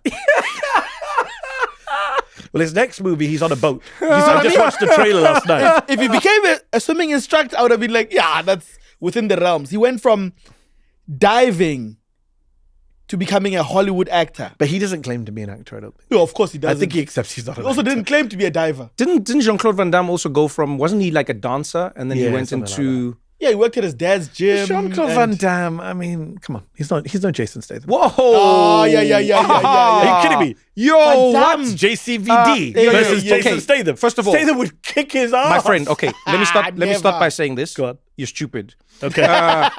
Secondly, Jean-Claude Van Damme, Yeah. my friend, you I grew up watching Jean-Claude Van Damme. you have the memory of a goldfish. No, I didn't. I can tell Mehdi you every Hasan. film now. Bloodsport. My friend, I can watch Bloodsport there again is every no day. world. Double Impact. Yeah. there Twin is Brothers in no Hong Kong. world where you can Let's make go. a statement as will it be a close fight? Yes. Will it be a tough fight? Time Yes. Cop. My Let's friend, go. there is no I got you on- world. There's no scenario you watch more JCVD films than I have. I watch him now, the B shit that goes straight to streaming, where he's like an old assassin retired. I watch that shit too. I watch all of this What stuff. disability My man, did he in have? what You world? did- In what you world? did the hand. In what world are you gonna bring? What did was happen? going on with him there? Like, I don't know. Oh, he's doing a gun. Like he has a gun now because he can't do splits and kick anymore No, because he's fucking old. because you said he's old and you did this with then your he did hand. that. And I don't know we what thought that you was. meant like, Arthritis in there. What does he But have? Jason Carpal tunnel Statham syndrome. would world? kick his ass. In what way. world? Are Are you you talking? You think Are you no serious? way. You think this Belgian dancer is going to take out? You think the this British? beekeeper You think this fucking British diver? transporter? You think this He's the British diver transporter. is gonna beat kickboxer? With cheesy lines What like, are you talking Dubai about? Yo, what are you or not talking about? Dubai? This guy's not You're serious, bro. insane. Do you know Tong Po? My man, you're playing games. You, Have you seen Universal Soldier? my man, I've watched all of I these. Are think the only Dolph- movies we I had in think South Dolph- Africa. I think Dolph Lundgren would have kicked Jean-Claude Van Damme's Where's way. yeah, he but that's now? a tough one. But that's a Yeah, tough. but- That's so why. I'll it give was you Lundgren, Yeah, but I'm saying that. but I wasn't- won't that's give a- you Van Damme. My man. I just stay them. Stay You them. see when you put your foot like this? Yeah. Over your head. Over your head. Yeah. Relax. But he doesn't hit people with it. Stay them actually just break some bones. This guy, you know what, Mehdi? Over pivoters. No, I you think are. Statham was. I think you're crazy. I hope you get deported. This guy just said the craziest thing of all time. I'm just going to say this because one day I dreamed to meet Jason Statham. You're going to clip all the other clips. Me, I'm clipping this. And I'm tagging Jason on Instagram. This guy. I'm going to say I Jean-Claude Van defended Damme. Yeah. Sure. To end this The debate. muscles from Brussels. To end this He's debate. from as Brussels, for Mando God's would say. sake. You're bringing in real things, which is not fair. Because I'm not bringing in a single real thing about Jason Statham. Yeah. I am. Not a single thing. Oh, so, okay, Yeah. on camera. I'm not bringing in a character single- then. Fine, on character. I'm not. You're hitting below the belt. No, I'm saying let's take their characters. Yes. You're going to take this like wussy time cop, double impact Hong Kong dude, and you're going to put him up against ex-SAS, Jason Statham, who doesn't take shit from anyone. Yo, Transporter 2. blowing up things, shooting people. I'm talking straight hand to hand. Hand to hand. I'm talking hand to hand too. Magra. Have you seen The Jean-Claude- Beekeeper? Jean-Claude Van Damme Krav will- Maga is an Jean-Claude Israeli Van Damme- martial art. We'll just Neither go- we'll just JCVD go close nor combat. Jason You'll be here. Statham use You'll be Krav here. Maga. Jean-Claude Van Damme, you'll be here. Yeah. While you're here, you'll feel something here. What are you talking and he about? kicked You think Statham doesn't kick? He'll kick you like. Have you never seen that? So you lied earlier. Show me when Jason you said you Statham's watched highest The kick. Beekeeper. Show me Jason Statham's highest kick, and show me Jean-Claude Van Damme's highest But kick. Jean-Claude Van Damme's short, so you don't need to do a high kick. He's a short guy. Yo, okay. You know what? I just defeated your argument there. If there's a world where we could make this happen, I feel like there's a Jubilee here. I'm gonna 20 people. I'm going to against try. 3. I'm going to try, and we're going to raise funds and make this movie. Why I told you to bring Forget that raise bulletproof funds. glass. Let's just clip this, tag Statham, and see what he thinks. I want to see you both would Statham in the chair. Why haven't Saying you got what? Statham? I didn't say. You're the one who brought this thing Yeah, up. you- You're the one who yeah, made it actually- antagonistic. I was happy with both of these heroes. I love the transporter. Yeah, and I said that. Statham would kick JCVD. You see, you made it into. Obviously, have you just met me? I make everything into a debate or an argument. Even real fights. Fine. Somebody has to win and lose in everything that I What do you approach. think you loved about action movies? What is like? What got you? Like, why action movies is what I'm saying. Because you could have. Escapism. Yeah, but you could have loved romantic comedies. You could have loved. I do like, love romantic comedies too. I just don't watch them now. Yeah. Oh, okay. Oh, so you went through a period. Yeah. But the action has stayed with you your whole life, Actually, clearly. my whole life since I was a kid. Who did you want to be when you were a He-Man's kid? out. He-Man's out. I grew up watching He-Man. He-Man, do you think it's going to be good or not? No. I'm worried about too many No, sequels. too I many think at some Mattel point. toy films. No, but I. No, but Toy. I mean, they look, killed it with Barbie action for is the what Barbie I grew up fans. watching. Yeah. And I don't know why I like it so much. Maybe because I was the kid in the playground who got bullied and I'm not good at fighting. Maybe I saw that as a kind of escape, and I saw myself in JCVD. Did you, when you were getting bullied? But the JCVD wasn't my guy growing up. Yeah, but what? It was Bruce so who- Willis. Bruce Willis was your guy.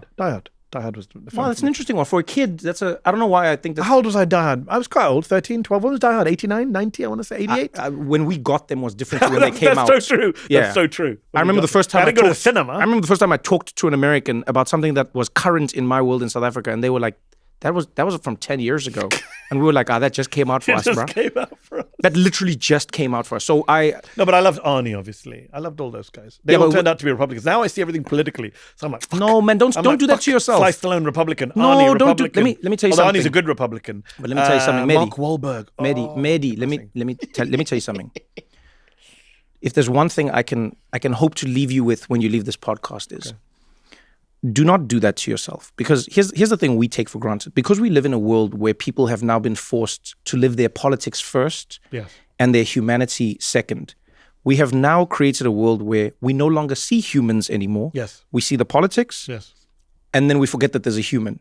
But we don't understand that humanity is at the center of politics. If I cannot see you as a human, we'll never get to a place where we agree because we've already started with not agreeing. I agree with so, that. No. So what I'm saying is, and I mean this because I remind myself of this, is I go, I have to live in a world where I'm willing to accept certain people have done beautiful things for me in terms of their art, in terms of their music, in terms of their movies, whatever it might be. Then I find out that on a personal level, they have different political views to me. That will take nothing away from what you gave me for my whole life, my whole childhood, my whole everything. Because I'm like, yo, man, okay, fine. I agree with that. You identified them on the screen. Yeah, but I'm saying don't rob yourself of, don't rob little Mehdi of that. I try not to find, especially now with the genocide, right? For me, the biggest moral issue of our time is the genocide. For me, I see celebrities, actors through that prism, and that's a real problem for me. I recently discovered that Helen Mirren is like a hardcore supporter. I love Helen Mirren. And it's like, and it's painful for me. Does that mean I'm not going to watch the next season of Mobland? Yes, I'm going to watch the next season of Mobland. Okay. Fucking Yes, amazing, yeah. even though apparently Tom Hardy got kicked off. Yeah. No, but they've Anyway, negotiated and they say, I think they saw the backlash and they've now said they're working on it. I love Tom Tom Hardy as well. So that I agree with that. Yeah. But it's hard. I don't dispute that. And by the way, I would do the reverse too. So someone like Kiefer Sutherland, who's a super lefty in real life, his grandfather was the first socialist prime minister of some province in Canada. He was in a show 24, Yes. which I loved. Super Islamophobic show. There's no debate about that. Like it was a super Islamophobic show. That was like peak anti-Muslim propaganda. War on terror, War on terror. 9/11. Every show was war on terror. And seasons 2, 3, 4 became all the Muslim terrorists. Even like Cal Penn turns out to be like a sleeper terrorist in that show. Loads of comedians in that show turn out to be. Turns out. So many people I watch it now and I'm like, shit. Nick Offerman is like a far right white supremacist. Oh, I didn't know that. In like season 2, he's like beating up an Arab guy. I'm like, that's Nick Offerman. I text Nick. I was like, Nick, you're in 24. Yeah, it's early roll. You reckon? Like there's so many. Maz Jobrani is like a terrorist who doesn't go. Maz Jobrani is like a terrorist who doesn't go through. I've been rewatching it recently with my daughter, so I was like, okay, Islamophobic. But like that show, I loved it, but I had to really torture. Like a lot of Muslims, like we should boycott this show, and I was like, I want to, but I love it so much. But it goes against everything I believe in. And I met Kiefer Sutherland once, and I got to ask him about it, and he kind of tried to put my mind at ease about like the on-screen Islamophobia. But that's the reverse. That's where on screen it's really bad, but you're still watching it as like a guilty pleasure, even though you know politically it goes against everything you stand for. So, but going back to you as the kid, who do you think you were? Actually, what? Because like when I was getting bullied in school, my two defenses were my speed. I could outrun most kids, and then was my humor. So I was like, okay, if the bullies do catch me, then I'm going humor. What was your? Mine was similar. Humor and more mockery. So as I was getting beaten up, I would make fun of them more in front of the people. For real? Yeah, because my mouth never shuts. I run my mouth. So that was the main thing, right? If they're going to try and beat me up, one thing they're not going to do is silence me. And that's been how I've been all my life. So, whether it's Republican members of Congress saying, deport Mehdi Hasan back to the UK, or the kid in school bullying me, calling me the P word, that was the same. So it was always a matter that you're not going to shut my mouth. You can physically, that old sticks and stones, the crap teachers tell you, sticks and stones will hurt your bones, the words will not affect you. No, bullshit. I knew that from very early, words will affect you. I've made words my career, and that was the only defense I had. That explains a lot, though. It's like you kept that thing of, you're not going to shut me up. No. You might scare me, you might beat me up, you might threaten me, whatever it is, but I'm still going to say, what do you think that gives you? And what I mean is, like, what does it preserve of, I mean, I would hope it preserves my integrity, because ultimately, if you're in our business, at many points in your career, you're asked to sacrifice integrity, your principle. You're asked to shut up about an issue. You're asked not to say, as Noam Chomsky has often said, the worst kind of censorship is censorship by omission, right? It's what you don't say, not what you do say. That's the worst kind of propaganda and brainwashing and gaslighting. And I think over the years, that's been the thing that I've tried to avoid in all my public life, my private life, as someone on the left, as someone who's a Muslim, et cetera, is just saying, you know what? I'm just going to say what I have to say. And obviously, to go back to your earlier question, this is why I love doing Zeteo right now. As much as I loved MSNBC, I had a great time at MSNBC, had a great time in all the other places I worked. All my experiences have been great. I don't regret any of my journalistic career. But the moment I'm in now, that freedom really to be able to really just go for it without having to worry about any consequences, or obviously some consequences, but in general, I think that is hugely liberating. And I say liberating in a very literal sense. Well, I'm glad that you get to be this person. Thanks for joining us, man. Thank you for having me. A true joy. I'm glad we got to see you, and good luck for the train ride back. If someone approaches you, because you never know, this guy starts. Same kid would be gets the same beef. train. He gets beef started. You never know. Oh yeah. True. So on the way back, I find myself sitting next to Jean-Claude Van Damme. Hey, the muscles from Brussels. The muscles from. Have you watched from Brussels? Have you watched The Beekeeper? Let me tell you, who would kick your ass. Hopefully, you bump into Pedro Pascal. Oh, that'd be good. He's not wearing his mask. He didn't reply. Boom, boom, boom, I said, this is the way. Yes. Is it? Yeah, of course it's the way. That's good music. They didn't have enough of that in the movie. No. They did, but not enough of it. I wanted more of it. Yeah, that is the best part of it. That is the best part of it. Well, Mehdi, it's been Does fun having you on the Boba show. Fett make an appearance? No. Don't spoil anything. We're gonna go watch it ourselves. That's what we gotta do. Mehdi, man, for real, this was great. Thanks, guys. I appreciate it. Thank you so much for watching the episode. If you enjoyed it, pass it on to a friend. If you didn't enjoy it, pass it on to your friend still. Let them suffer for a change. And don't forget to engage with us in the comments. If you want to suggest a guest, maybe there's questions you want, maybe there's ideas that you have, you can chat to us. We will read through the comments and we'll get into it. Either way, I appreciate you taking the time. Thank you for hanging out with us on What Now? And remember, we do this for you, so we would like to hear from you. Till next time, thank you.